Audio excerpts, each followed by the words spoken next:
All right, what's good, YouTube?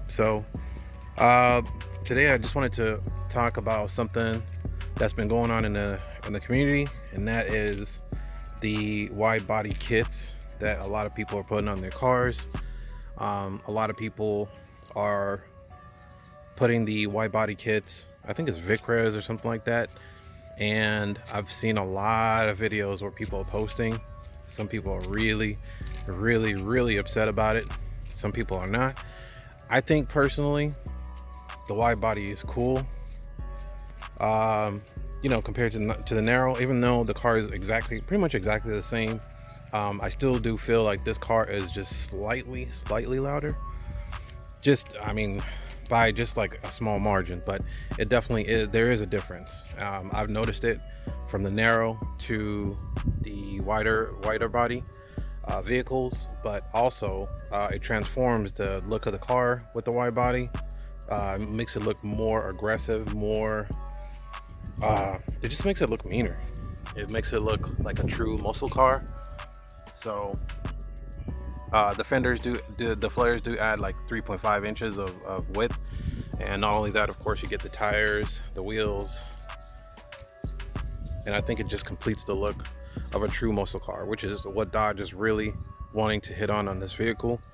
And I think they did a great, fantastic job on just making the car overall.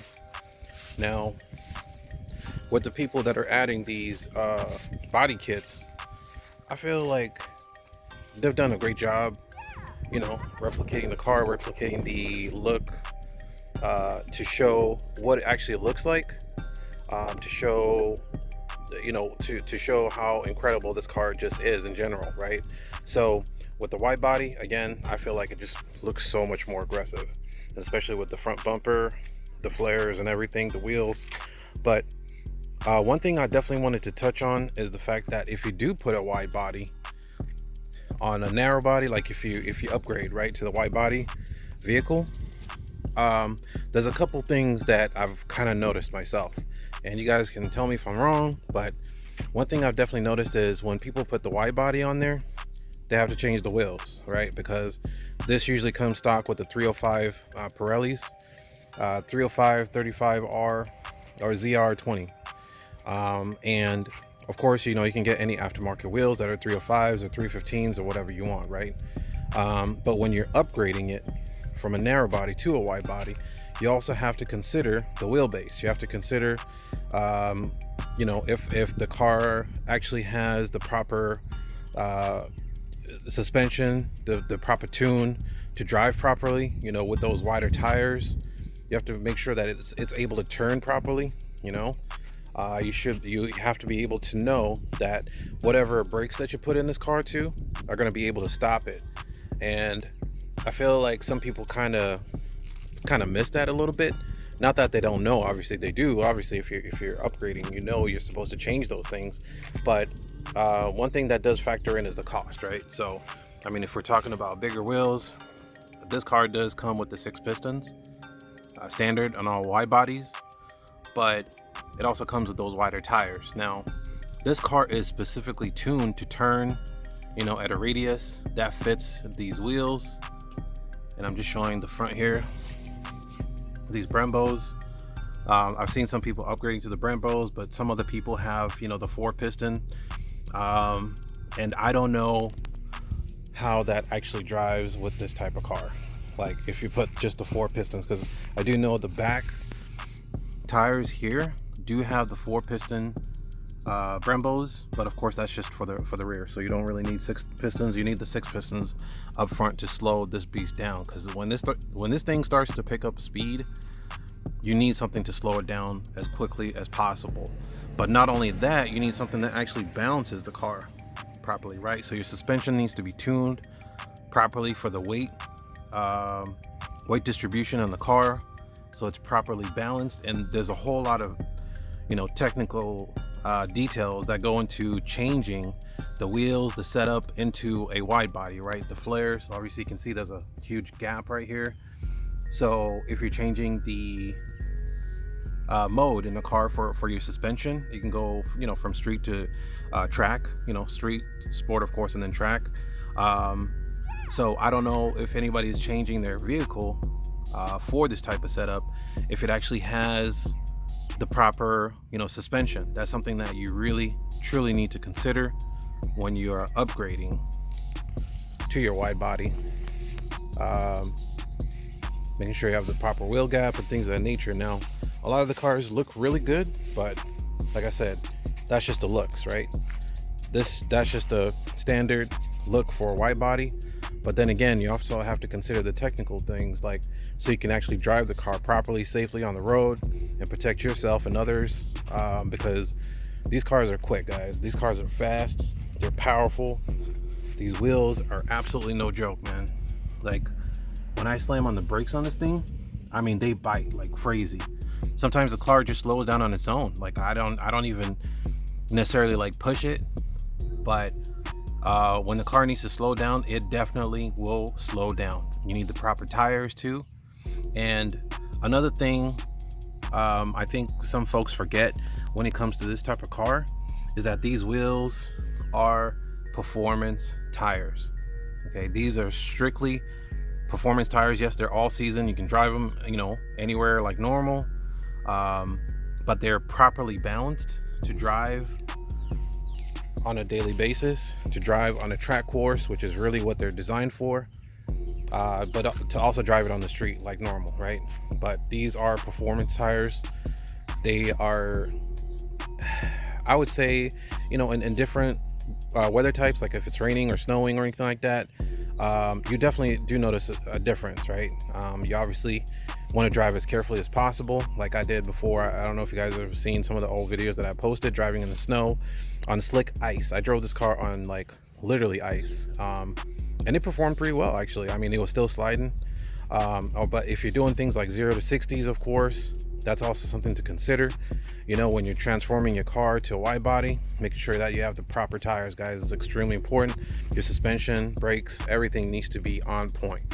But I'm not knocking on anybody doing the change. I'm just simply saying that those are some of the things that I feel like people really, really need to take into consideration, but also the cost of changing to the wide body. In my personal opinion, I think if you have the money to do it, obviously do it. But I feel like it's going to cost you more in the long run, because you're having to change all those things, right? And that stuff is not cheap, guys. Like, let's be real honest. You have to, mold the fenders in, the flares. You have to change the grill. You have to change your suspension, brakes, everything like I just mentioned before.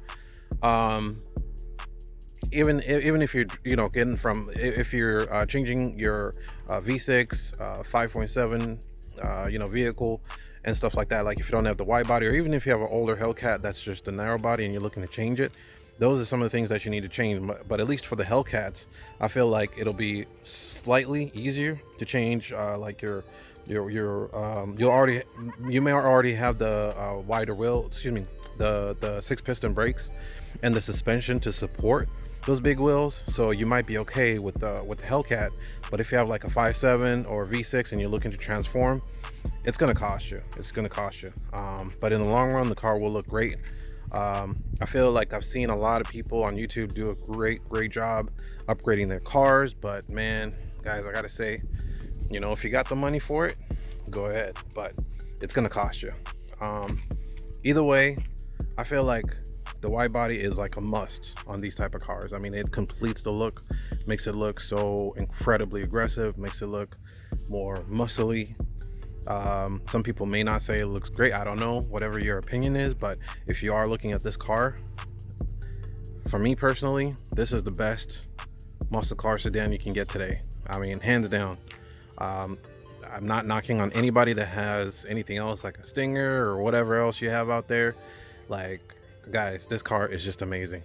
BMWs and all that, like, I've had so many people pull up on me all the time, like, this car just breaks necks. But it also has people wanting to go against you, like race and stuff like that.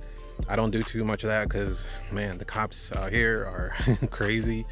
And yeah, I mean, you just basically got to be careful, right? Just got to know how to drive your car. So got a lot more I want to talk about a little bit later too, in terms of like doing 0 to 60s and stuff like that. I've been trying to find somewhere I could do 0 to 60s, guys, but it's been tough because there are just police everywhere here. Like there's just not, and people will just report. Like if they see anything crazy, they just report. So at least where I'm at right now, so it's really hard to do anything performance wise with this car. So I really just got to go to the track or somewhere, you know, I can find an event that's like local here in GA, or just wait until I get back to Illinois. So we'll see how that goes, but for now, yeah, I appreciate you guys, you know, just sticking around and watching the channel. I've been reading a lot of your comments, you know, saying to change everything from stock. I know, I definitely will. I'm just going to do things little by little because I really want to make sure I transform this car to the way I want. Right now, I'm just simply enjoying it stock. This car is incredibly fun, guys. Like I literally just try to find reasons to just drive this car, even just down the street, around the block or whatever, you know. Like I try to find excuses just to get in it and drive it. Like it's crazy, man. I've put so many miles on it already. It's only been a few months since I've had this car, but I've put so many miles on it, guys. But that's what you should expect. I mean, if you're buying a performance car like this, if you're buying, you know, something that's really fun for you, that you enjoy, it doesn't matter what car it is. It could be a Honda, whatever. If you enjoy it, guys, drive the heck out of your cars, enjoy them. But for me personally, this 392 is the best bang for the buck. I've seen a lot of people comment on the channel too, talking about how they got their cars or maybe are looking to get one in the future. You know, kudos to you guys, because man, for me personally, like I said, this is the best vehicle I've ever owned. It's incredibly fun to drive, guys. There's so much I want to talk about on this car, so much I want to change, so much I want to upgrade, and we'll be going through that slowly. But for today, I just wanted to talk about, you know, address some people that are changing their vehicles. I think they absolutely look great. I think, you know, a wide body is like a must on a Charger, guys. That's just my personal opinion. And if you're changing whatever body kit you choose, whether it's Vicrez or whatever company you're using, as long as you do it right and make sure it's safe, you know, for you, your family, your, you know, whatever it is that you're doing, just be safe out there, guys. I'm seeing a lot of wrecks out there, so that's why I just keep saying that over and over, because I feel like, you know, if you have something this powerful, you got to be a little bit more responsible, right? Like, you know, with everything that's going on out there, we'll talk about that in another video. So not to rant too much, guys, I do appreciate y'all watching, sticking around in the channel, you know, liking the videos. Like I said, this is pretty much still all new to me, but I'm not going to make excuses on that. I'm just basically saying that, you know, I'm learning as I grow, as the channel goes on. So we'll continue to do that, just continue to improve, and then we'll see what happens for the future. But for now, I appreciate y'all. I'll talk to you in the next one, y'all. Peace.